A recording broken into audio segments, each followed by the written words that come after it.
I hope you all had a great lunch. So I think the session should boost you up. Right now, my name is Bachchan James. I'm one of the co-founders of this software called Ezeelogin, which is basically access control software. So we had back in the 2000s, we had this challenge managing access to many Linux servers. So being a security admin, so we had the challenge of getting in and out of hundreds of servers, not just one or two, many servers. So we had this big problem, and that led to the invention. As like the saying goes, the necessity is the mother of all invention. All right. So I'll just move ahead. So the industries that deal with quite a huge number of servers are like web hosting, since we started off with web hosting. So we used to deal with 1,000 servers, 1,000, 2,000 servers. We used to have literally entire of a data center stacked with servers. So cloud was not very popular then. It was just starting off. I think around Amazon started off in 2010, 12, I guess. Later on, it picked up. But still, there are still a lot of industries still with on-premise servers running in their own data centers. So web hosting is one popular industry. So recently, we have been encountering a lot of fintech customers who have a lot of servers to be managed.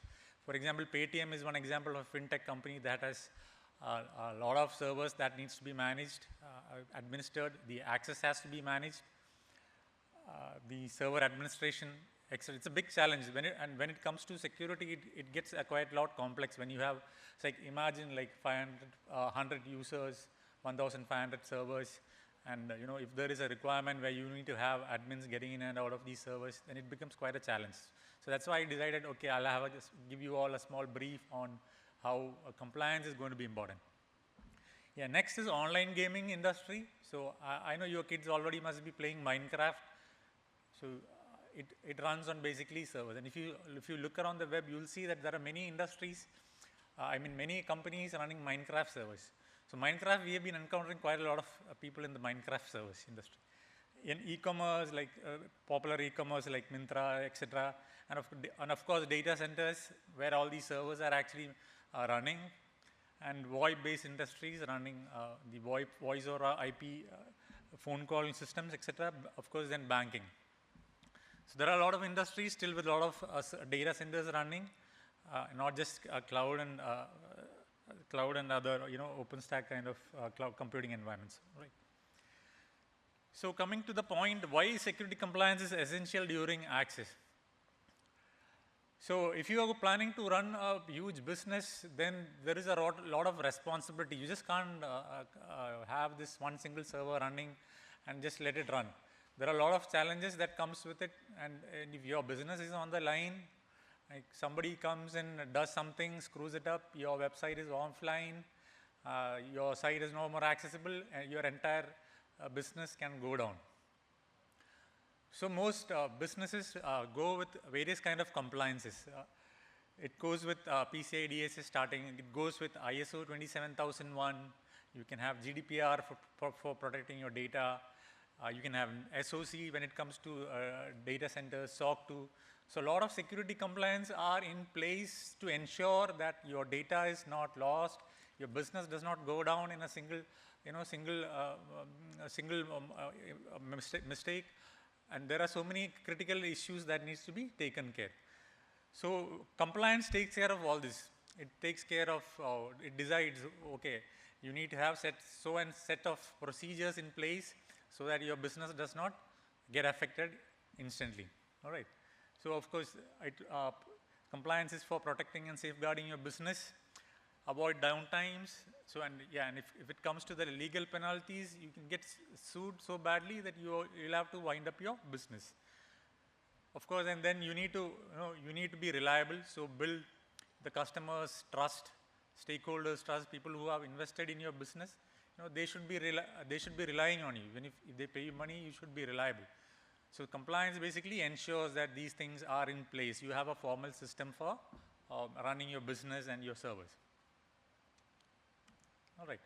So back in 2000s and all, we used to, this is how, people used to give us access. They used to give us an Excel sheet with the server root passwords, the server IPs, that's it. And you can start working. So I believe all of you must still be facing the same problem where you are given the IPs to, various servers that you need to administer or manage. And then you are given an Excel sheet.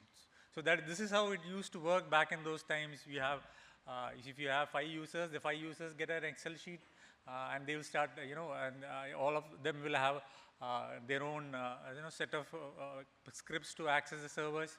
And imagine if somebody leaves the organization. So he goes with the Excel sheet. So there is a security hole in that. There is a security gap. He can actually misuse it, or he can actually bring the business down. So there are, in this way itself, there are technologies to overcome this issue. You can have VPNs, you can have Bachchan hosts, etc. All right, back in those times, the industry was not quite popular with, Bachchan hosts or other gateway things. So after 2000, by 2010 to around 2008-12, we used to have it evolved to this way. We can see that users would get into one centralized box, so where all users would log in. So this was kind of an improvised setup that the sysadmin used to do. Everybody would get in the central box, and from there they would span to the different servers. So you are minimizing the security exposure. Now you need to be bothered about the gateway box access credentials. So so this is how it used to be work in 2000. But this architecture also had a lot of issues. You will find it hard to meet various compliance requirements that the auditing agencies would come up with. All right. So from there it evolved to this modern SSH jump server. All right. So the gateway box would now be called the SSH jump server, which is primarily what we are dealing with. And the gateway would have a redundant node for high availability. It would have a master node, it would have a slave node. The data between these two nodes is replicated. You don't have a single point of failure. And you can deploy it quickly. It just takes a matter of an hour or two to get it deployed. And there are a lot of convenience that comes with the modern day SSH jump servers. So it deals with the authentication parts, the latest technology, SAML, single sign-on, all those things have come in place. So and it makes it quite easy for you to handle access controls, handle the authentication part, and whenever the new onboarding part, new employees come in, new employees managing access to all the servers. Okay. So to summarize, when it comes to the security, when it comes to giving access, identity and access management is one crucial component. It's a very important area that you need to take care of. So it basically deals with the authentication part of to make sure the user who claims that who he is needs to be verified. So that comes under the IAM, which you already must have heard a lot of times. So that is identity and access management. So next area would be the role-based access control. So depending on on the role that the employee has in your company, he needs to be given access to various resources that concerns him. All right. Next would be the privileged access management. Basically it manages the privileges that needs to be assigned to a user who needs to manage a remote endpoint device, a resource or a server. So that is also an important part that comes when it comes to meeting compliance. Audit logging and reporting. Yeah, it is very crucial. You need to have a track of who did what, when. You need to have a complete history of what has happened. So for example, if somebody needs to do a post-incident analysis of some mix-up or some mess-up, you need to have a track of history. Everything needs to be logged. Even if you go for audits, you need to have histories for at least 1 year of audit logs. So the entire thing has to be stored, and the moment some compliance officer asks you, you have quarterly audits, you have yearly audits, they would go through all these they would go through your access logs, your access controls, etc. They would go and verify all these. So it is important to have a logging system. Next would be the next area would be the encryption. Encryption technologies used. You need to have a proper encryptions in place for securing your information, your user credentials, your passwords, the key credentials being used. Anything that you store on the gateway needs to be encrypted. At least most importantly, it would be the critical information like passwords, usernames. So those data needs to be encrypted. Plus the logs. The logs also sometimes some compliances like HIPAA and all would require the logs to be encrypted as well. So encryption at rest is an important criteria that needs to be met. Next would be how to handle security incidents. And how to deal with it. So that is an important area that needs to be taken care when you have thousands of servers and users accessing them. All right. So for meeting all these compliance requirements, ideally what everyone does would be to have a centralized box, which we can call it a jump server or a bastion host. You can call it a privileged access management systems, all those. So when you go looking out shopping for a jump server solution, the important parameters that you need to look after would be the user management part. How well the software can integrate with the modern identity management solutions. For example, does it integrate with SSO? Does it integrate with LDAP or Windows Active Directory, which is already in your enterprise? Because all users would already have their login credentials, etc., stored in a centralized ID server, or nowadays it is on mostly on single sign-ons like Okta, OneLogin. Yes, there are so many popular SAML solutions. So make sure the user management is solid when you go looking forward. So next would be the multi-factor authentication. So in addition to the already existing authentication, make sure you have a TOTP based authentication system or a FIDO2 based authentication system for the second factor.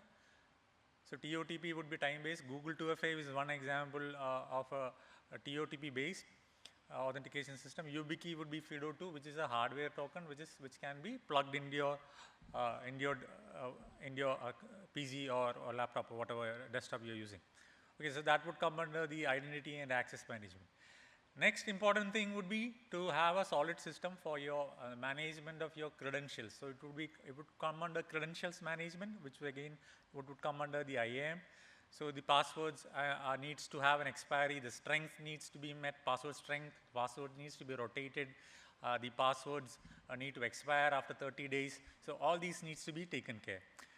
Next would be the role-based access control. So depending on the role played by each employee in your organizations, they need to be given access to only the respective resources. Time-based access, you need to limit access based on time. So for example, okay, this user gets access to a particular server for 1 hour or maybe 2 hours, 3 hours, and so on. Just-in-time access would be like giving a privileged access for maybe like a few hours, maybe say 30 minutes. You get root access, you can do things, you can manage your servers, and then you get logged out. So that is one important parameter that everyone would start looking for when you go for a jump out. User session recording, as already mentioned, it is very useful for auditing purpose.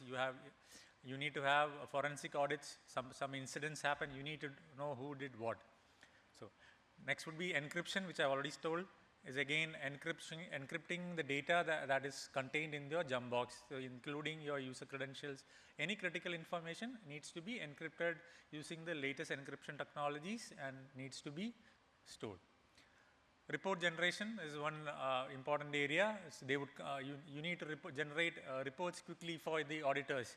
So if somebody comes for ISO 27001 audits and all, you would need to give them reports about the various devices, who has access to what servers at any point of time needs to be generated and given. All right.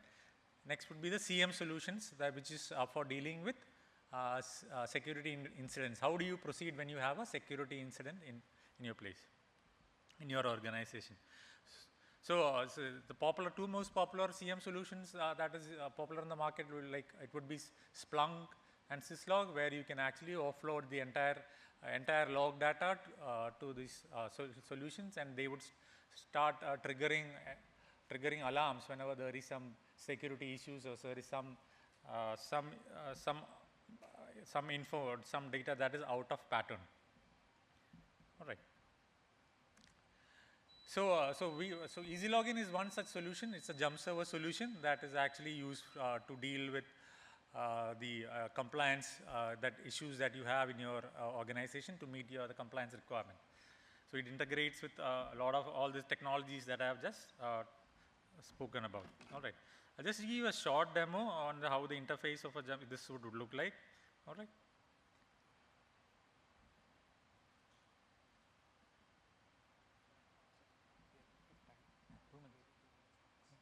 Done, yeah.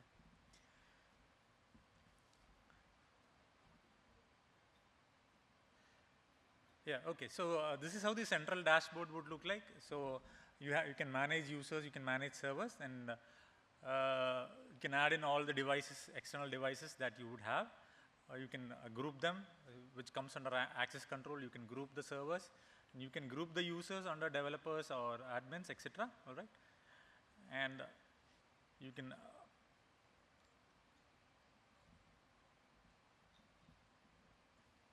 Yeah, so this would be the interface which you would normally see on it. So this interface is quite easy to navigate to the resource that you are allocated to. For example, I can navigate to all the machines that I need to have access to, and I have these are the list of nodes that I am or this user is responsible for. All right. So I'll just show you a quick this thing. So you can have this interface would have a interface to run commands on the multiple machines. So which was actually reduces your job task. All right.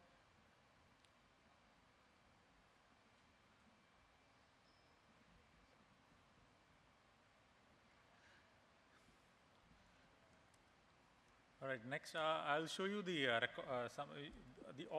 whatever a user does is actually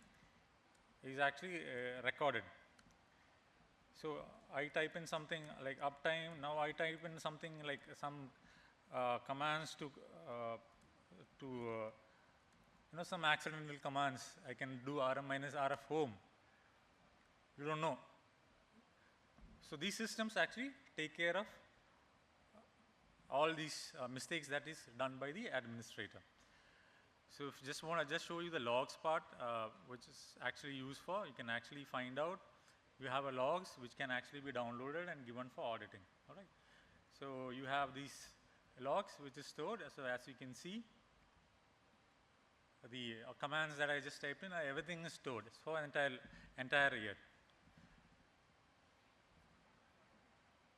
So and it has so these are just few of the features. I'm running out of time, so I'll just shorten it up. You have whatever features that I just spoke about: just-in-time access, time-based access control, privilege access management. The developer access it would access it as a developer. All those are taken care with the one's entire solution. Okay, the benefits. It's a compliance industry is a big costly industry. If you get sued, then you will understand the importance of being compliant. All right.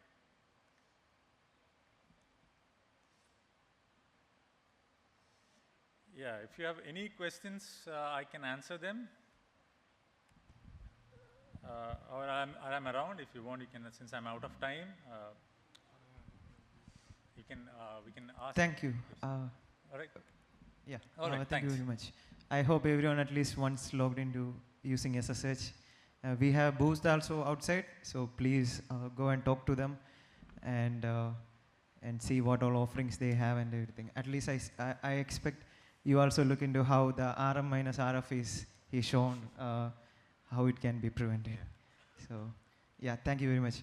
So we have a token of appreciation, so Robin will give you that.